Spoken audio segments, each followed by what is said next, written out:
Are we going to see this big correction again in September? Are people right? And are we really going to see a major correction in September? Are we going to see this September effect again? We'll answer this question in this video, because there's one thing that needs to be said. A month ago, I already told you to sell in August. I told you that when Bitcoin was pretty high. I got some really stupid comments under the video. What are you talking about? What do you mean this time? Just because I said that I personally would sell in August, since I was expecting a correction around then? And if we look at the chart, what happened? In mid-August, we saw our top in Bitcoin at $123,000. Since then, we've only been correcting. So once again, I told you this clearly and showed you the facts, but still, some people just didn't want to accept it. And please just leave a like and a comment for this honesty, for this rationality, because every time I make a video like this and talk about expecting a correction, I only lose subscribers and get nothing but hate.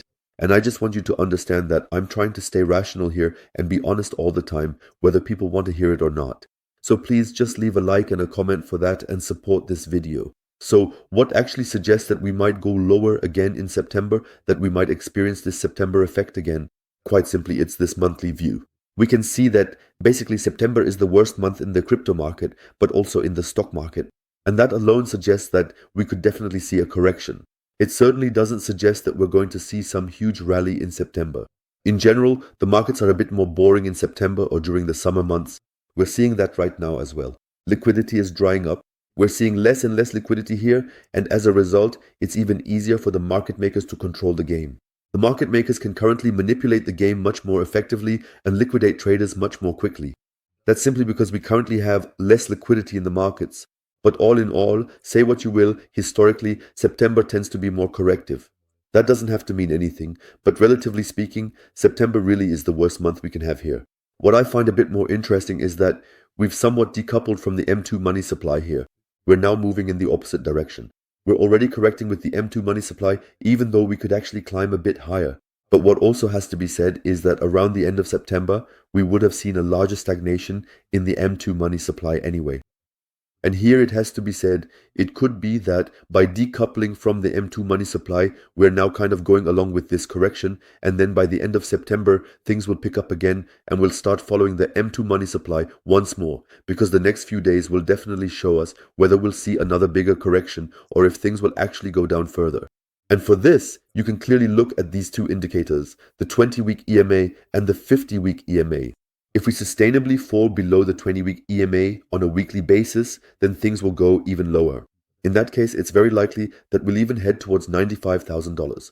We've already tested it twice now and so far have found good support. At the moment, things still look pretty good in this regard, but as you can see, if we fall here, we'll test the 50-week EMA again, and the 50-week EMA is currently at $95,000. So the discrepancy here is quite large, and we'll probably have to account for that gap. That means you should definitely pay attention to this. This could get very, very interesting. This is also a chart that I watch almost daily, just to stay up to date here on whether we're holding the 20-week EMA or not. And yes, it looks very likely that we'll see interest rate cuts now on September 17th. And that's actually good for the markets. But what you can say now is that the interest rate cuts are already priced in. That means once they arrive, we only correct and we fall. And that's usually true. But right now, it's not that we're rising and then could correct from the day of the rate cut. Instead, we're correcting now because people are already pricing in that will fall. And if people are already pricing that in now, it means that we might even be able to rise starting from the rate cuts. So this is definitely going to be exciting again. You definitely need to keep an eye on things over the next few days. Of course, it also clearly depends on which zones we will be able to hold with Bitcoin now. But because people think there will even be a sell the news event, all of crypto Twitter is currently very bearish. So here you can see 80% of crypto Twitter is bearish, leaning towards us correcting. And you know very well, when the majority thinks it's over and we're going to fall, that's when you need to be careful, and that's when you should invest. Especially when there's blood in the streets, we should be ready, because that's usually when the turnaround comes. And that's kind of what I'm keeping an eye on at the moment, because most people just think, yeah, we're going to correct in September, but it could actually turn into a reversal effect, and we might end up rising from the day of the rate cut. But as I said, it's very important to see how much further it could drop, because if we were to lose another $1,000 or so now, and we've really had a proper correction by the time of the rate cut, then I'd be more likely to expect a rise when the rate cuts happen. But what's nice to see is that the M2 money supply is currently continuing to rise. And that means we've now seen this correction in the M2 money supply, but currently it's rising again. And what's important is that the M2 money supply in the US is really picking up, because that's the most important money supply we have at all. In the end, everything still depends on the dollar. I also found that very interesting. Here we see Bitcoin versus gold. Gold always rises first, then comes Bitcoin. And currently we've seen another nice upward trend in gold, but we haven't seen the same move in Bitcoin yet. The thing is, we see a 10% upward trend in gold, and a few weeks or months later, we see a big upward trend in Bitcoin, which is much stronger. That's usually how it goes, and right now we still have to wait for the latest development. Another extremely good sign is simply the fact that we're continuing to build up really strongly here. We're seeing inflows into stablecoins every day. I'll also show you why that's important. Because it's only when we see larger outflows here, like in this area, when we stagnated like this, we saw exactly that here, and afterwards it led to a crash. Why? Because people completely exited the market here, and we also saw with the stablecoins that a lot of money was pulled out. Take a look at this dump in stablecoins. 3-4 billion that were just pulled out of stablecoins in one go. That was exactly during this period here, and you need to understand that. When we see massive outflows from stablecoins, it's because the big players are really selling and completely leaving the market.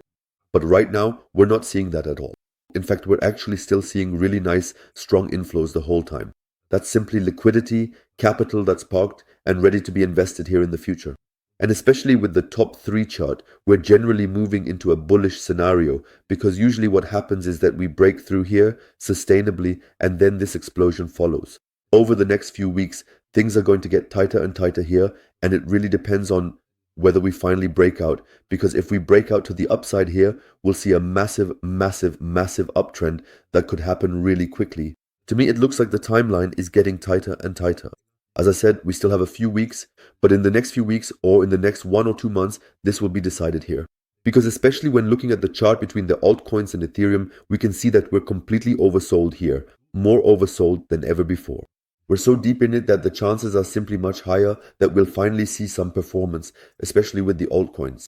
Right now, it's just the case that Ethereum is outperforming the entire altcoin sector, and we should start to see the turnaround soon, because we were oversold here, here, and here, as we can also see here or here.